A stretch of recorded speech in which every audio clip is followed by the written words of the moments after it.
Forced to. From Freeport, Grand Bahama, and gone to other places in search of gainful employment. And here's the wickedness about it now. The other places that we're used to going to, except maybe for Canada, and we weren't so heavy on Canada, but we've become heavy on Canada because they're more inviting. Principally the United States. It's difficult to get there and to stay there, as you once did. And in many ways, if you were to go up to Providenciales, you will find a number of behemoths up there. Mm-hmm. There's a different kind of economic arrangement. I wouldn't call that an economy either, because it has no definition. What are the components? When you look at, let's say, one of the... It's shallow. There's no depth. Yeah, there's nothing. There's no depth in it. What's here today is not here tomorrow. Yeah. I tell people all the time that you see the depth of the Florida economy. It has breadth and depth. And you see it increasingly. Yes. Every time you go to Fort Lauderdale, every time I go to Fort, I marvel when I go to the airport, because I can remember when it's just a little thing, and now you go there, it's expanding, and you see it. Yeah. And we used to be the preferred place. And as you go from Fort Lauderdale, you go north, and you go in the western, you see this.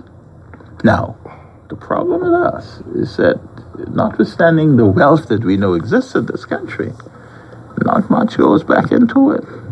Mm-hmm. The people, the mercantilists, see, remember now, there are two different models that we sometimes confuse. The capitalist model and the mercantilist model. We are mercantilists. Mercantilists. We don't believe in capitalism. There's no distribution of any wealth.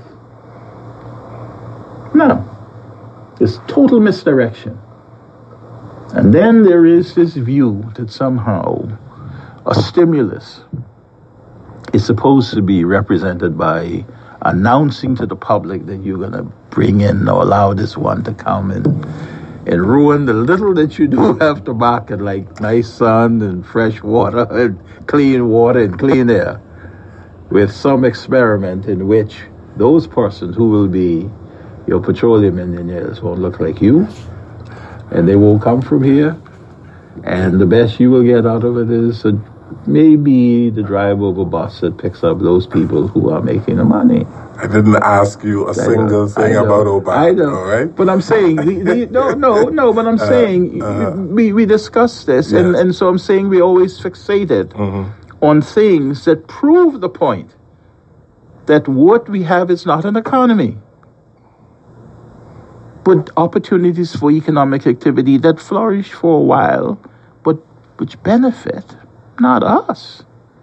Because the externalities are such that at the end of the day, we're going to be left to clean up the waste, clean up the mess, and there will be waste, there will be mess.